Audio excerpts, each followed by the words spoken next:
మనమందరం కళ్ళు మూసుకున్నట్లయితే చిన్న ప్రార్థన చేసుకుని వాక్యాన్ని ధ్యానించుకుందాం.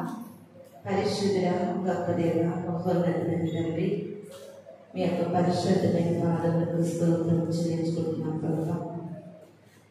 ఈ ప్రాముఖ్యమైన సమయంలో దేవ దీన దాసురాలుగా మానవ నిమిత్రాలుగా ప్రభావ ఈ సన్నిధానంలో నిలబడి ఉండడం నన్ను పూర్తిగా సిలువ చేతను వదులు చేసుకుని మాకు కావలసినటువంటి జీవాహారమును మాకు అందించండి ప్రభా. శ్రద్ధగా వినగలిగేటటువంటి ప్రభా ఇంట్రెస్ట్ని తండ్రి, వినగలిగే చెవులు, గ్రహించగలిగే జ్ఞానాన్ని ప్రభా అందరినీ ధరించండి. ప్రతి డిస్టర్బెన్స్ని యేసు నామములో లయపరచమని సమస్తాన్ని మీ చేతులకు అప్పగించుకుంటూ త్వరలో రాబోతున్న యేసు పరిశుద్ధ నామములో అడిగి పెట్టుకొని ప్రార్థిస్తున్నాను తండ్రి, ఆమేన్. ఈ చక్కటి సమయం ఇచ్చినటువంటి దేవుని వందనాలు. కూడి వచ్చిన మీ అందరికీ కూడా వందనాలు చెల్లిస్తున్నాను. ఈ యొక్క సమయంలో వాక్య భాగాన్ని చదువుకుందాం. మత్తయి సువార్త 13వ అధ్యాయము 12వ వచనం నుండి కొన్ని మాటలు చదువుకుందాం. కలిగిన వానికి ఇవ్వబడును, వానికి సమృద్ధి కలుగును, లేని వారికి కలిగినది వారి అంత నుండి తీసివేయబడును. ఇక్కడ నుండి బాగా ఆలోచిద్దాం. చదువు. మరియు వారు చూచుచుండి చూడరు, వినుచుండియు వెనకయు గ్రహింపకయు ఉన్నారు. ఇందు నిమిత్తం నేను ఉపమాన రీతిగా వారికి బోధించుచున్నాను. ఈ ప్రజలు కన్నులారా చూచి చెవులారా విని హృదయముతో గ్రహించి మనసు త్రిప్పుకుని నా వలన స్వస్థత పొందకున్నట్లు వారి హృదయము కృంపినది, వారి చెవులు వినుటకు మందములైనవి, వారు తమ కన్నులు మూసుకుని ఉన్నారు కనుక మీరు వినుట మట్టుకు విందురు కానీ గ్రహింపరు, చూచుట మట్టుకు చూతురు కానీ ఎంత మాత్రము కూడా తెలుసుకున్నారు. చాలు. మనం చదువుకున్నటువంటి ఈ వాక్యంలో యేసుక్రీస్తు ప్రభు వారు చాలా బాధతో మన కోసము మాట్లాడుతూ ఉన్నారండి.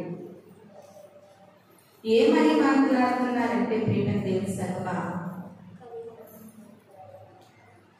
మనం అందరం కూడా వినగలిగే చెవులుండి కూడా వినలేకపోతున్నామంట, చూడగలిగిన కన్నులుండి చూడలేకపోతున్నామంట, గ్రహించగలిగే మనసున్న జ్ఞానం ఉన్నా సరే మనము గ్రహించలేకపోతున్నాము. అయితే ఈ దినాన్ని ప్రభు వారు ఈ మాటలు మనకి మరలా జ్ఞాపకం చేస్తూ ఉన్నారు. ఈ మాటలు వినేటప్పుడు మనందరికీ కూడా ఎందుకు మేము చెవి నుండి వింటలేదండి, కన్ను నుండి చూసుకోలేదు, చెప్పిన ప్రతి వాక్యాలు మేము వింటున్నాము, దేవుడు చేస్తున్నటువంటి ప్రతి కార్యాలు మేము చూస్తున్నాము, ఈ జాబితాలో మేము లేమండి అని కొంతమంది అనుకోవచ్చు. కానీ ఈ దినాన్ని ప్రభు చక్కటి సందేశాన్ని మన కళ్ళ ముందు పెడుతూ ఉన్నారండి. క్రైస్తవులుగా జీవిస్తూ దేవుని బిడ్డలుగా బ్రతుకుతున్నటువంటి మనం అందరము కూడా మనకు కలిగినటువంటి అవయవాలన్నింటినీ కూడా దేవుని విషయంలో సక్రమముగా వాటిని ఉపయోగిస్తున్నామా, వాడుతున్నామా లేదా అనేది ప్రతి క్రైస్తవులు కూడా ఎవరికి వారము పరీక్షించుకోవాలి. ఈ యొక్క విశ్రాంతి దినాన్ని మనం చెప్పుకోబోతున్నటువంటి వాక్యం ఏంటంటే అంగవైకల్యము. ఏంటండి? అంగవైకల్యము. అంగవైకల్యం అని ఎవరినంటారు? గుడ్డి వారిని అంటారు, గుండి వారిని అంటారు, చెవిటి వారిని అంటారు, మూగ వారిని అంటారు. ఇలాగా ఎందుకు అంగవైకల్యం అంటారంటే వారిలో ఉన్నటువంటి అవయవాలు సరిగా పనిచేయలేనప్పుడు మనమందరం కూడా వారిని ఏమని పిలుస్తామంటే అంగవైకల్యం కలిగిన వారు అంటామన్నమాట. ఇంకా ప్రభుత్వం వారు ఆ కాలంలో లేవు, కానీ ఈ కాలంలో అలాంటి ఎవరికైనా అంగవైకల్యత ఉంటే పెన్షన్ కూడా పెంచేది. అవునండి, అంగవైకల్యత ఉంటే వారికి అమౌంట్ కూడా ఎక్కువగా ఇస్తున్నారు. అంటే ఈ అంగవైకల్యత అనేది మనిషిలో ఏమని సూచిస్తూ ఉందంటే, అందరూ ఉన్నట్లుగా అంగవైకల్యత కలిగిన వారు ఉండలేరు అని నిర్ధారణ. అవునండి, అందరూ ఉన్నట్లుగా అంగవైకల్యం కలిగిన వారు ఉండలేరు అంటే వీరికి కొంచెం లోపం ఉంది, వీరికి కొంచెం బలహీనత ఉంది, వారిలో ఆ అవయవము సరిగా పనిచేయదు కనుక అవయవాలన్నీ బాగున్నవాడు చేసినట్లుగా అవయవాలు బాగోలేని వారు పనిచేయలేరు అని మనందరికీ కూడా తెలుసు. అయితే ఈ దినాన్ని ప్రభు అంటున్నారండి, అందరూ చాలా జాగ్రత్తగా వినాలి. ఈ దినాన్ని ప్రభు అంటున్నారు, నిజముగా అంగవైకల్యంగా ఉన్నవారు బలహీనులుగా మనం ఉన్నట్లుగా వారు ఉండలేదంటే అది సమంజసమైన విషయమే. కానీ ఈ తరం వారు ఆ కాలం ప్రజల కొరకు ఆలోచిస్తున్నప్పుడు వాక్యము ఈ తరానికి కూడా సూచిస్తూ ఉంది. ఎందుకంటే చాలా మంది మేము పెద్ద జ్ఞానవంతులు అనుకుని ఎంతో మంది ఏమనుకుంటారంటే ప్రభు వారు ఆ కాలంలో ఆ ప్రాంతంలో ఆ ప్రజలకు చెప్పిన మాటలు ఇవి మాకు సంబంధించినవి కాదంటారు. ఇలాంటి గొప్ప గొప్ప పండితులు అంటే పండితులు అనుకునేటటువంటి పామర్లు ఎలా మాట్లాడతారనే ప్రభు ఏమన్నారంటే, నేను నిన్న నేడు నిరంతరం ఏకరీతిగా దేవుణ్ణి. ఆయన చెప్పిన ప్రతి వాక్యము కూడా ఆ నిన్న కాలానికి ఉపయోగపడింది, నేడు కాలానికి ఉపయోగపడుతుంది, మన నెక్స్ట్ జనరేషన్ వచ్చేసరికి నిరంతర కాలానికి ఉపయోగపడుతుంది. ఆయన మాటలు ప్రియమైన దేవుని సంగమా అని ఏమని సెలవిస్తూ ఉన్నారంటే, మనం చదువుకున్నటువంటి వాక్య భాగంలో మరియు వారు చూచుచుండియు చూడరు, వినిచుండియు వినరు, గ్రహింపకై ఉన్నారు. అందుకనే ఈ ప్రజల కొరకు దేవుడు ఒక ఉపమానం చెప్తున్నారు. ఈ ప్రజలు కన్నులారా చూచి చెవులారా విని హృదయంలో గ్రహించి మనసు త్రిప్పుకుని నా వలన స్వస్థత పొందకున్నట్టు వారి హృదయం క్రొవ్వింది. వారి చెవులు వినుటకి ఎలా ఉన్నాయంటే మందములుగా ఉన్నాయంట. ప్రియమైన దేవుని సంగమా, ఇక్కడ కూడి వచ్చిన మన యొక్క సంఘంలో వాక్యం ఆలపిస్తున్నటువంటి మన అందరికీ ఎవరికైనా చెవిటి వారు ఉన్నారా, గురుడి వారు ఉన్నారా, ఏదైనా అవయవాలు పనిచేయని వారు ఇక్కడ ఉన్నామా? లేవు కదా. అందరికీ అన్ని అవయవాలు పనిచేస్తున్నాయి. మరి వాక్యము అవయవాలు పనిచేయని వాళ్ళ దగ్గరికి చెప్పుకోవాలి, అవయవాలు పనిచేయని వాళ్ళ దగ్గరికి చెప్పాలి. అన్ని అవయవాలు పనిచేస్తే మీ కళ్ళకి ఈ వాక్యం ప్రభు ఎందుకు తెస్తున్నాడు? ప్రియమైన దేవుని సంగమా, ఎందుకు తెస్తున్నాడంటే పని చేయగలిగిన అవయవాలుండి కూడా మీ అవయవాలు పనిచేయట్లేదు. అంతేనండి, వినుచుండి కూడా వినపడట్లేదు. వాక్యపు వెలుగులో మీ రహస్య పాపాలు మీకు తేటగా అర్థమయ్యే కనపడుతున్నాయి. వాక్యం చెప్తూ ఉంటే మీలో ఉన్న లోపాలు, మీలో ఉన్న మిస్టేక్స్, మీలో ఉన్నటువంటి దేవునికి నచ్చని గుణగణాలని వాక్యమనే వెలుగులో, వాక్యమనే అర్థంలో సూటిగా కనబడతాయి. చూసి కూడా నువ్వు చూడలేనట్టు మొహం చెప్పేసుకుంటున్నావు. నీకు తెలిసి వాక్యం నీతోనే మాట్లాడుతుందని నువ్వు వింటున్నావు. ఈ వాక్యం నాదే అని వింటున్నావు, కానీ నువ్వు చెవిటి దానిలాగా మిగిలిపోతున్నావు. దేవుని కార్యాలు చూస్తున్నావు, గుడ్డి వారిలా మిగిలిపోతున్నావు. అన్ని గ్రహిస్తున్నావు. గ్రహింపు లేని వారిని ఏమంటారంటే మెంటల్ కండిషన్ బాగోలేని వారిని ఒక వెర్రివారిగా గుర్తిస్తారు. చూడండి, కొంతమంది వెరిపిల్లలు మనకు కనబడుతూ ఉంటారు కదా. వెరిపిల్లలు ఉంటారు. కాకినాడలో ఉమా మనోవికాస్ కేంద్రం అని ఉంటుంది. అక్కడ అందరూ వెరిపిల్లలు అంగవైకల్యం కలిగిన వారు ఉంటారు. వారి పాపం చెప్పినా అర్థం కాదు. నీకు డబల్ మీనింగ్ లో చెప్పినా నీకు అర్థమైపోతుంటావు. కొంతమంది చూడండి ఆ మాటను సూటిగా మాట్లాడుకోకుండా పక్కవారికి అర్థం కాకుండా డబుల్ మీనింగ్ లో మాట్లాడుతుంటారు. అయ్యి అర్థమైపోతున్నాయి అంటే నువ్వు చాలా అర్థం చేసుకునే మైండ్ ఉంది, నీకు జ్ఞానం ఉంది, నువ్వు వెళ్ళడానికి కాదు వెళ్ళడం కాదు. కానీ వాక్యం దగ్గర వచ్చేసరికి చెవులుండి కూడా వినలేనట్టుగా, కన్నులుండి కూడా చూడలేనట్టుగా, గ్రహింపుగల శక్తిని కూడా గ్రహించలేనట్లుగా సంఘము నాకు కాదు ఈ వాక్యం అన్నట్టుగా పోతుంది. కనుక దేవుడు ఇక్కడే అంగవైకల్యతను చూపిస్తూ ఉన్నాడు. ప్రియమైన దేవుని సంఘమా, ప్రభు నీతో మాట్లాడుతూ ఉంటుండగా నీ అంగవైకల్యాన్ని సరి చేసుకోవాలి, అంగవైకల్యాన్ని సరి చేసుకోవాలి. మనతో మాట్లాడిన మాటలే అన్ని అవయవాలు బాగున్న వారిని కూడా దేవుడు అంగవైకల్యంగా లెక్కిస్తున్నట్లుగా మనకు వాక్య భాగంలో కనపడుతూ ఉండేది. ఒకసారి ఆ వాక్య భాగాన్ని చదువుకుందాం. ఇదే మత్తయి సువార్త 21వ అధ్యాయం 14వ వచనం సార్ చూద్దాం. 21వ అధ్యాయం 14. గుడ్డివారును దేవాలయంలో ఆయన ఎద్దకు రాగా ఆయన వారిని స్వస్థపరిచెను. హల్లెలూయా, హల్లెలూయా.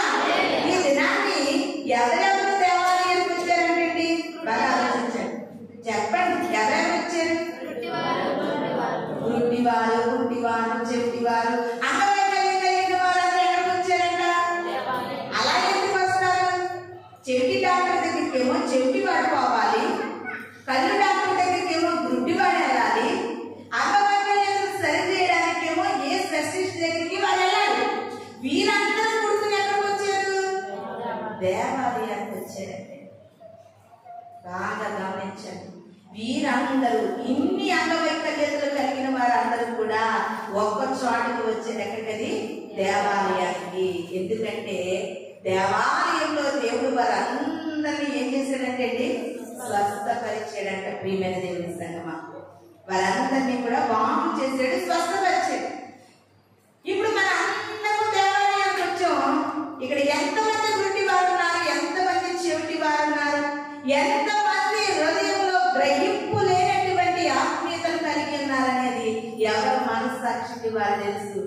ప్రభు చూస్తూ ఉన్నాడు. ప్రియమైన దేవుని సంగమా, కంపల్సరిగా ఈ రోజు చెవిటి వారి యొక్క చెవులు తెరవబడతాయి, గుడ్డి వారి యొక్క కన్నులు తెరవబడతాయి. ఎందుకంటే దేవుడే సెలవిస్తున్నాడు. మీరందరూ దేవాలయానికి వచ్చారు, వీరికి దేవుడు ఏం చేస్తున్నాడు? ఇప్పుడు స్వస్థపరుస్తూ ఉన్నాడు.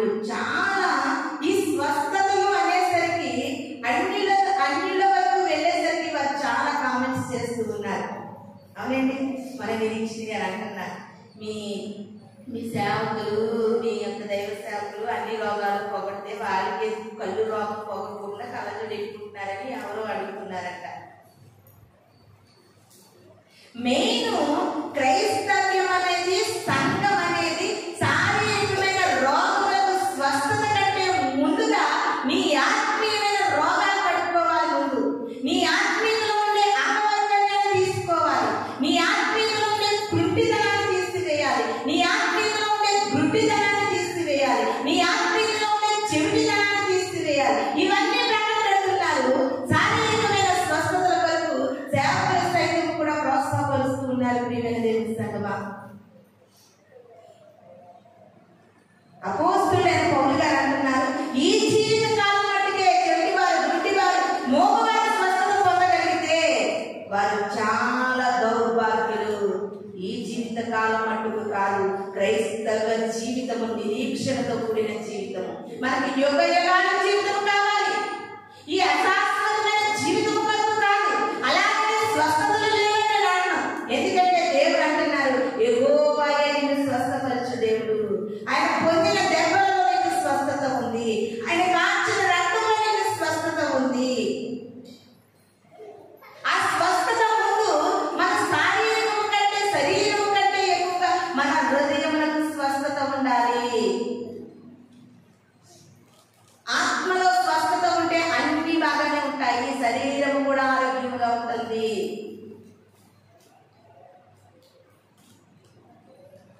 ముందు లోపల నుండి నాకు స్వస్థత కావాలి.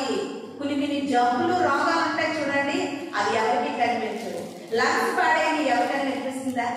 కిడ్నీ పాడేది ఎవరికైనా కనిపిస్తుందా? లివర్ పాడైంది ఎవరికైనా కనిపిస్తుందా? ఈ పాడైపోయిన అవయవాలు ఎవరికి కనిపించు. లోపల ఉన్నదానికి మెడిసిన్ వెళ్ళడం వల్ల అవి బాగుపడతాయని వైద్య శాస్త్రం చెబుతుంది, బాగుపడుతున్నాయి కూడా. లేదని నేను అన్నాను. లోపల ఉన్నదానికి అంటే లోపల ఉన్న కిడ్నీ పాడైపోతే నాకు ఇవన్నీ నేను బయటకు అందంగా ఉన్నానని నువ్వు బ్రతకగలవా? అలాగే ఈనాడు క్రైస్తవ్యం నేర్చుకోవాల్సింది ఏంటంటే పైకి కనిపించేటటువంటి మన శరీర స్వస్థతలే కాదు, అంతరంగ స్వభావంలో మనం స్వస్థత పొందుకోవాలి. మన యొక్క హృదయంలో స్వస్థత పొందుకోవాలి. అందుకే దేవుడు ఇవన్నీ వైకల్యాలతో పాటు దేనిని జత చేస్తున్నాడంటే ఇవన్నీ వైకల్యాల వల్ల నువ్వు స్వస్థత పొందుకోలేకపోతున్నావు. నువ్వు స్వస్థత పొందుకోలేకపోవడానికి కారణం అంటే హృదయం క్రొవ్వింది. హల్లెలూయా. ఏ క్రొవ్విపోయిందండి? హృదయం క్రొవ్విందంట. ప్రియమైన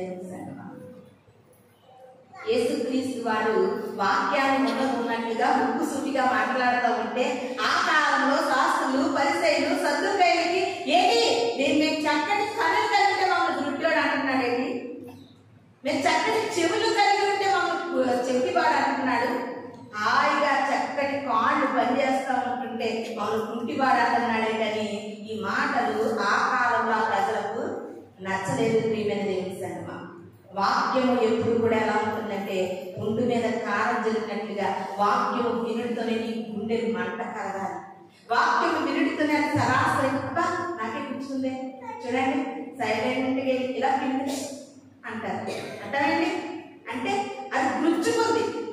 కొన్ని వ్యాధులు ఉంటాయి, గుచ్చుకున్నా సరే మనకు స్పర్శ తెలియకపోతే అది చాలా భయంకరమైన వ్యాధి. ప్రియమైన దేవుని సంగమా, ఈ దినం కూడా వాక్యం నీకు గుచ్చుకోవట్లేదా?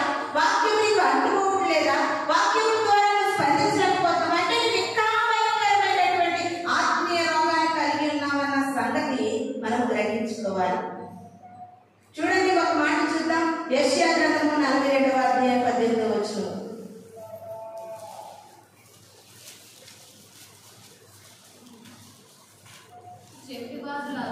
చెవిటివారులారా వినుడి, గుడ్డివారులారా మీరు గ్రహించినట్లు ఆలోచించుడి. హల్లెలూయా, హల్లెలూయా. ఇదెక్కడ చిత్రం అండి బాబు! ఈ వాక్యం చూస్తుంటే చాలా ఆశ్చర్యం అనిపిస్తూ ఉంది. ఏమంటున్నారండి దేవుడు? చెవిటి వారులారా వినండి. అస్సలు ఈ మాటకు కోపం ఉందా? చెవిటోళ్ళందరినీ ఇక్కడ తీసుకొచ్చి అయ్యా నేను వాక్యం చెప్తున్నాను వినండి వినండి అంటే ఏంటండి బాబు ఈ దైవ సేవకురాలకి ఏం మధ్యలేదా? చెవిటోళ్ళందరినీ ఇక్కడ కూర్చోబెట్టి వాక్యం వినమంటుంది అనుకుంటారు. కానీ దేవుడే మాట్లాడుతున్నారు. చెవిటి వారులారా వినండి, గుడ్డి వారులారా మీరు గ్రహించినట్లు ఆలోచించండి. దేవాలయానికి ఎవరు వచ్చారు? చెవిటి వారు, గుడ్డి వారు, మోగవారు, అంగవైకల్యం గల వారు వచ్చారు. ఈ దేవాలయంలో ఉన్న మనందరూ గుడ్డి వారు, చెవిటి వారు, అంగవైకల్యం. ఎలాంటి అంగవైకల్యం? ఆత్మీయతలో అంగవైకల్యం. జాగ్రత్తగా గమనించండి. వాక్యాన్ని తప్పుగా అర్థం చేసుకోకండి. వాక్యాన్ని ఆత్మీయంగా గమనించండి. ఇక్కడ కూడి వచ్చినటువంటి ఒక్కరి మీద ఉన్న అందరిలో కూడా అంగవైకల్యం కనబడుతుందని పరిశుద్ధాత్ముడు తెలియజేస్తూ ఉన్నాడు. ఈ దినాన్ని చెవిటి వారులారా మీరు వినండి, గుడ్డి వారులారా మీరు హృదయమందు గ్రహించండి అని యెషయా భక్తుడు కేక వేస్తున్నాడు. ప్రియమైన దేవుని సంగమా, ఏ విషయంలో నువ్వు చెవిటి బిడ్డగా మిగిలిపోతున్నావు? ఏ విషయంలో గుడ్డి బిడ్డగా మిగిలిపోతున్నావు? ఏ విషయంలో అంగవైకల్యంతో ఆత్మీయంలో సాగలేకపోతున్నావు? ఒక రెండు కాళ్ళు కలిగిన నువ్వు ఉన్నావు, రెండు కాళ్ళు పనిచేయలేని వ్యక్తి ఉన్నాడు. ఏదైనా ప్రమాదం వస్తుంది, లేకపోతే ఎక్కడికైనా అర్జెంటుగా వెళ్ళాలి, ఎవరు ఫస్ట్ పరిగెట్టగలరు? రెండు కాళ్ళు పనిచే నా వైపు చూడండి అందరూ. రెండు కాళ్ళు పనిచేసేవాడు వేగంగా వెళ్ళిపోతాడు. రెండు కాళ్ళు పనిచేవాడు దేగురుకుంటా నడవలేక పాకలేక వెళ్తూ ఉంటాడు. ఇది నాని క్రైస్తవ్యులు కూడా ఎలా ఉందంటే కుంచితనముగా ఉంది. ప్రియమైన దేవుని ఆత్మీయతలో అంగవైకల్యం లేనటువంటి అన్ని ఆత్మీయతలో కాళ్ళు పనిచేయగలిగిన వాడు ముందు దూసుకెళ్ళిపోతున్నారు. ఉపవాస దూసుకు వెళ్తున్నారు, ప్రార్థనకి దూసుకు వెళ్తున్నారు, దేవుని ముందుకు పరుగు వెళ్తున్నారు.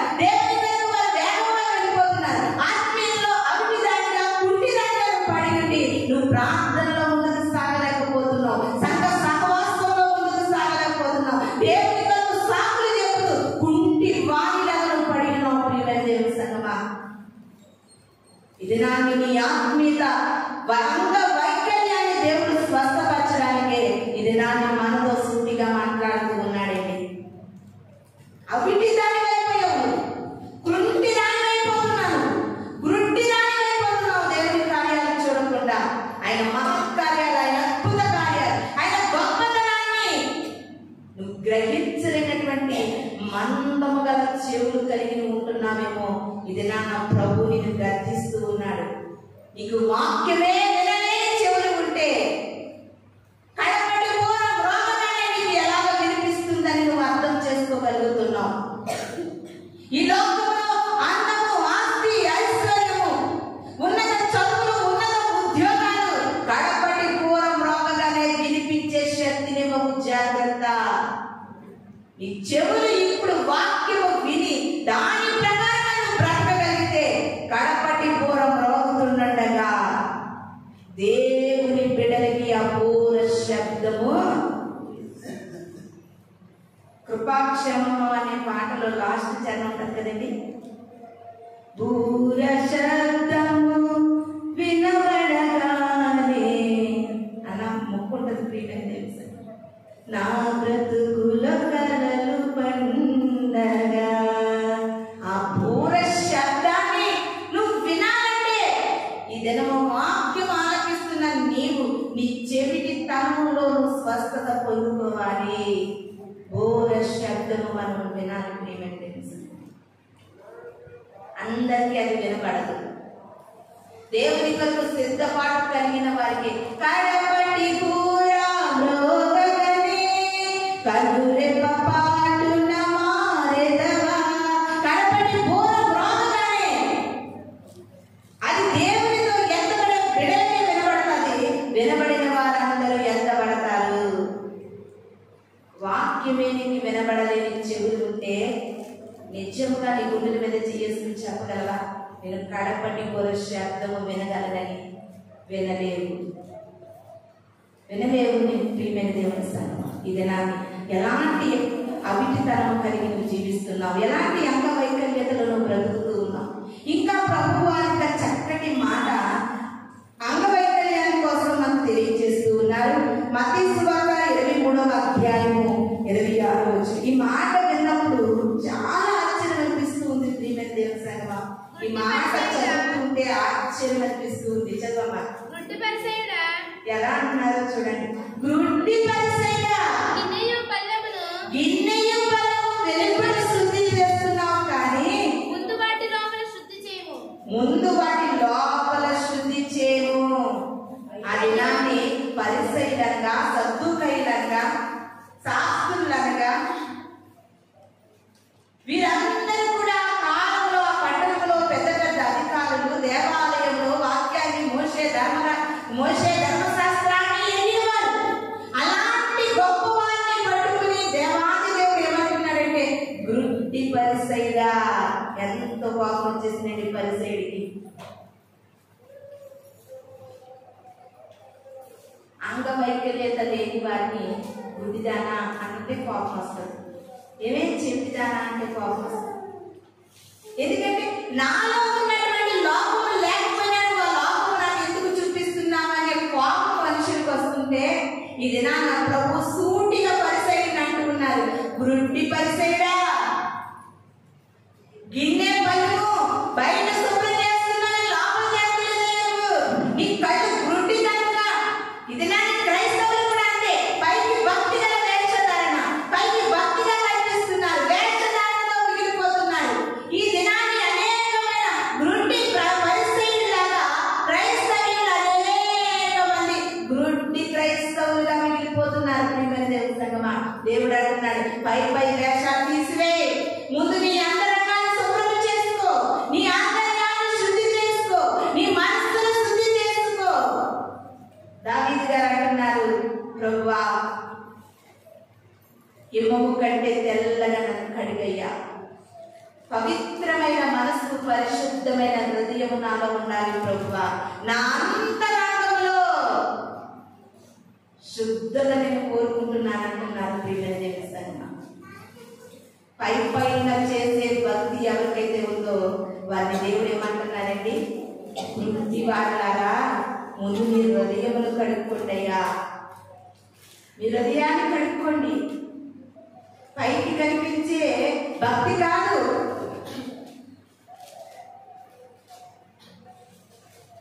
ఎంత వారు గుడ్డి వారు ఉంటున్నారు, ఎంత వారు చెవి వారు ఉంటున్నారో మీ ఆంతర్యంలో లెక్కలు వేసుకుని మనం పరీక్షించుకోవాలని దినాన వాక్యము మనకు సెలవిస్తూ ఉంది. ఇంకొక మాటను చదువుకుందాం. యోహాను సువార్త 9వ అధ్యాయము. యోహాను సువార్త 9వ అధ్యాయంలోకి వెళదాం ఒకసారి. దేవుడే ఈ యొక్క అంగవైకల్యతను చెబుతూ ఉన్నాడు. ప్రియమైన దేవుని సంగమా, 9వ అధ్యాయం 39వ వచనం నుండి చదువుకుందాం. అప్పుడు యేసు చూడని వారు చూడవలెను, చూచువారు గుడ్డివారు కావలెను అను తీర్పు నిమిత్తము నేను ఈ లోకమునకు వచ్చినని చెప్పెను. చూడండి, బాగా వినండి. ఆయన ఎక్కడున్న పరిసయ్యులలో కొందరు ఈ మాట విని మేమును గుడ్డివారమా అని అడుగుతున్నారండి మీ ప్రభు. అందుకు యేసు మీరు గుడ్డివారైతే మీకు పాపము లేకపోవును గాని చూచుచున్నామని మీరు ఇప్పుడు చెప్పుకొనుచున్నారు కనుక మీ పాపము నిలిచియున్నదని చెప్పెను. హల్లెలూయా, అందరం చెప్దాం హల్లెలూయా, హల్లెలూయా. ప్రభు ఎంత సూటిగా మాట్లాడుతున్నారు ప్రియమైన దేవుని సంగమా. ఆ యొక్క పరిస్థితులతో ప్రభు అంటున్నారు, మీరు గుడ్డివారు అంటే వారు అంటున్నారు మేము గుడ్డివారమా. కోపం వస్తుందండి వాళ్ళకి, కోపం వస్తుంది వాళ్ళకి. మేము గుడ్డివారమా అంటే ప్రభు అంటున్నారు, గుడ్డివాడైతే గుడ్డివారికి అంటే హృదయంలో పాపం ఉండదు. ఎంత చక్కగా దేవుడు మాట్లాడుతున్నారో చూడండి. ఎంత ఆశ్చర్యకరమైన మాటలు ప్రియమైన దేవుని సంగమా. మీరు గుడ్డివారైతే మీకు పాపము లేకపోవును. ఎంత గొప్పగా ఉందండి మాట. ఎవరైతే మేము గుడ్డివారము కాదు అని చెప్తున్నారో వారి హృదయంలో ఏముండకూడదంట, పాపము ఉండకూడదు. కానీ మేము గుడ్డివారమని ఫీల్ అవుతున్నాము. నీ హృదయంలో పాపం గుడ్డివారమై ఉన్నావు. ప్రభు కార్యాలను చూడలేకపోతున్నావు, ప్రభు వాక్యాన్ని చదవలేకపోతున్నావు.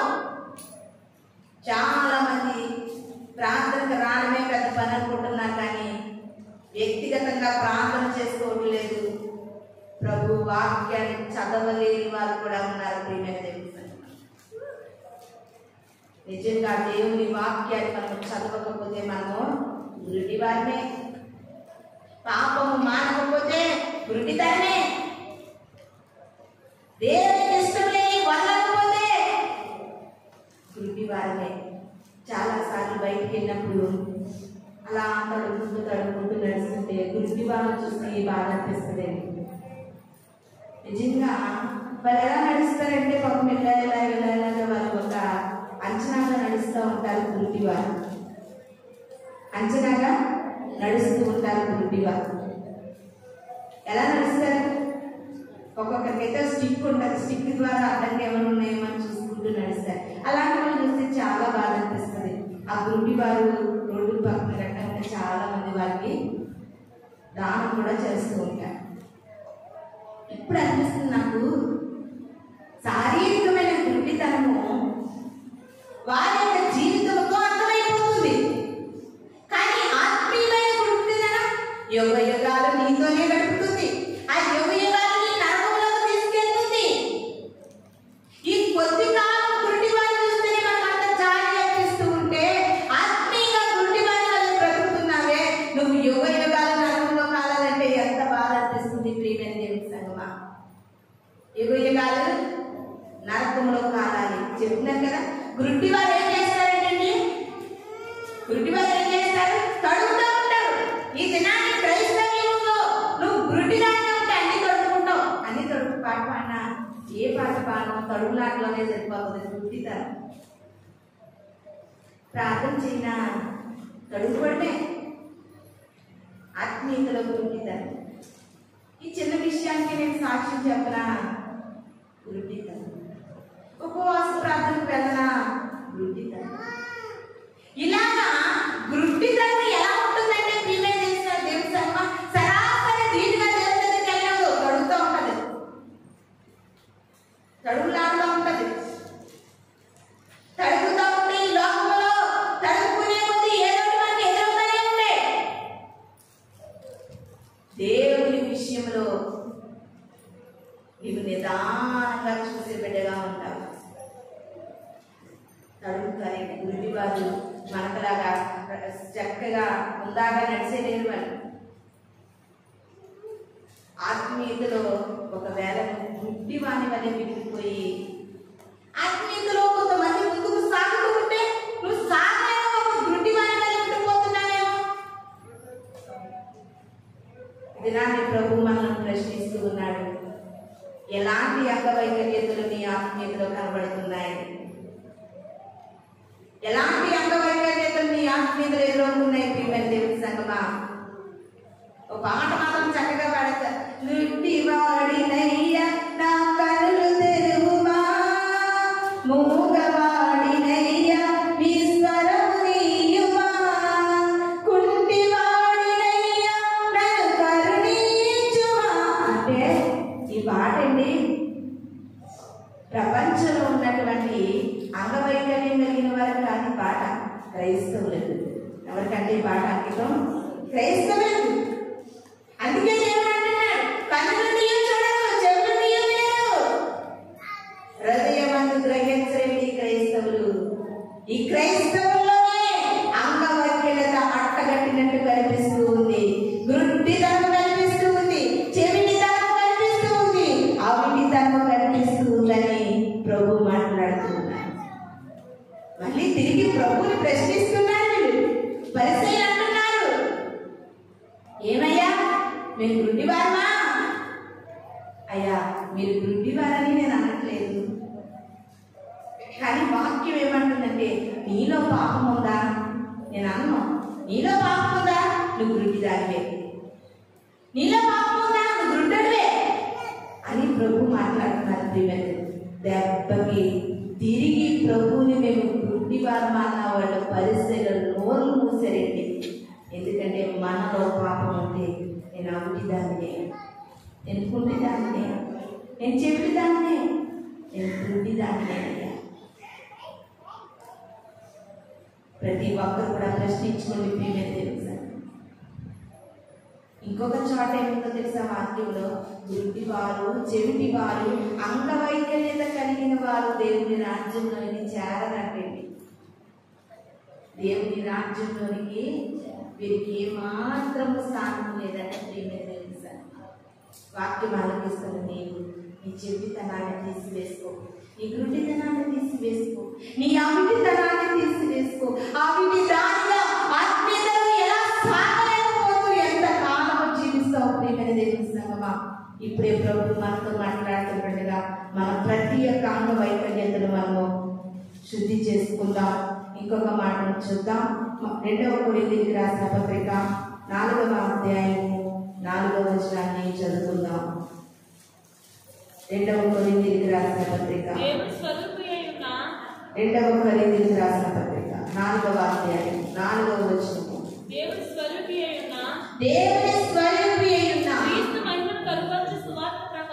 క్రీస్తు మహిమను కనుపరచు సువార్త ప్రకాశము వారిని ప్రకాశింపకుండు నిమిత్తము ఈ యుగ సంబంధమైన దేవత అవిశ్వాసులైన వారి మనోనేత్రములకు గుడ్డితనము కలుగజేసెను. హల్లెలూయా, హల్లెలూయా. దయచేసి అందరూ నా వైపు చూడండి. కొంతమంది అంటారు, ఏమా శుక్రవారం అంత పని మానేసి ఉపవాసం ఉండాలా? ఉపవాసంలో ఉన్న శక్తి గుడ్డి వారికి అర్థం కాదు. ఆ రోజు కూలి డబ్బులు అర్థమవుతున్నాయి, ఉపవాసంలో ఉన్న శక్తి గుడ్డి వారికి అర్థం కాదు.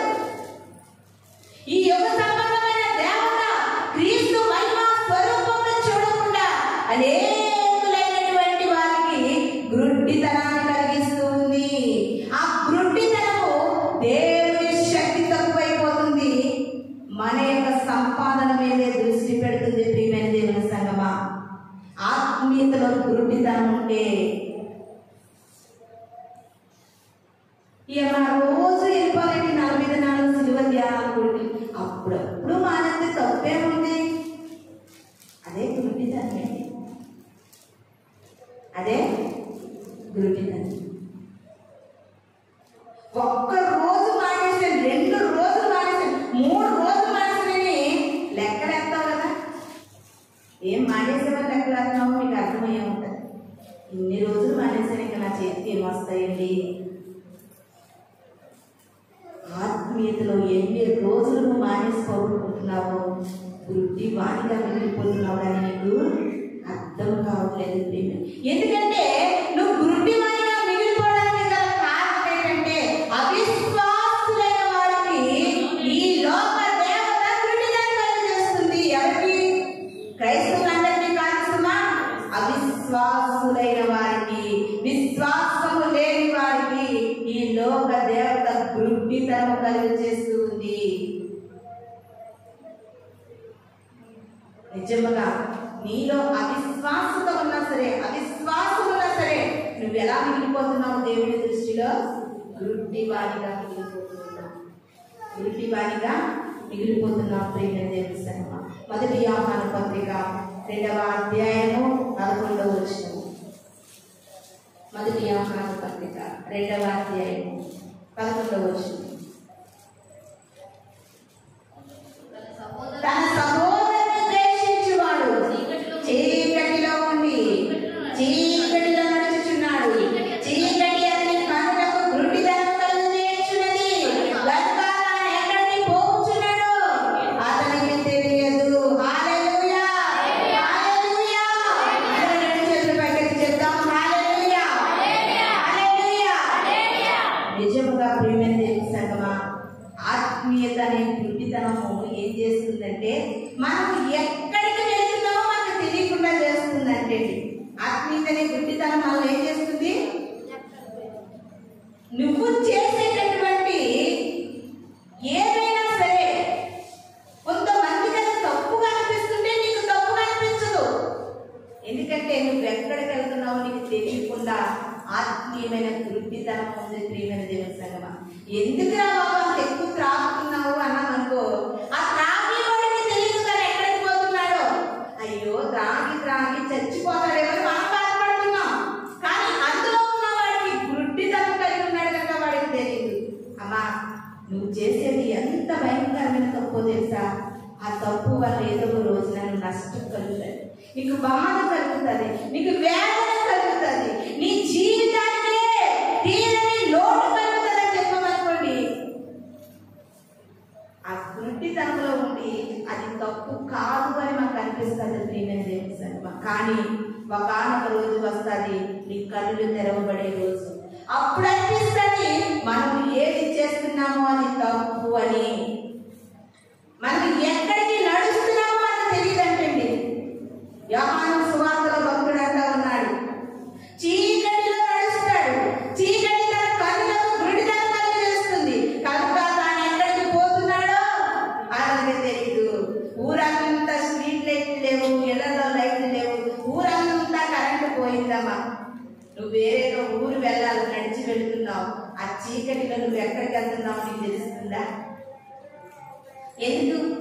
ఆటోలోనో బస్సులోనో చీకటిలో మనం తెలియని ఊరికి ఎక్కడికైనా కొత్తగా వెళ్తున్నాం అనుకో, మన దారి ఎలాగెళ్తుందో ఏమొస్తుందో ఎక్కడికి వెళ్తున్నామో చీకటిలో నడుచువానికి తెలియదు. ప్రియమైన దేవుని సంగమా, చీకటితో నిండింది వ్యభిచారి హృదయం, వెలుగుతో నింపింది క్రీస్తు ప్రేమ మాధుర్యం. చీకటితో నిండినటువంటి ఆ యొక్క వ్యభిచారి జీవితం అది చీకటి అని తెలియక చీకటిలో నడుచుకుంటూ పోతుంటే క్రీస్తు ప్రేమ మాధుర్యం నీకు అర్థం కాదు. ప్రియమైన దేవుని సంగమా, అలాంటి వారు బైబిల్ గ్రంథంలో మనకి ఎంతో మంది కనిపిస్తూ ఉన్నారు. ఇదేంట్రా బాబు నువ్వు చేసేది ఊరంతా తప్పంటే నీకు రైట్ అనిపిస్తుందంటే ఆడు ఆత్మీయ గుడ్డితనం కలిగి బ్రతుకుతూ ఉన్నాడు. అడిగి చేసేదానికి తప్పుగా కనిపించట్లేదు, వారు నడిచేదానికి వారికి తప్పుగా కనిపించట్లేదు. ఎందుకంటే గుడ్డి వారికి ఎలా నడుస్తున్నారో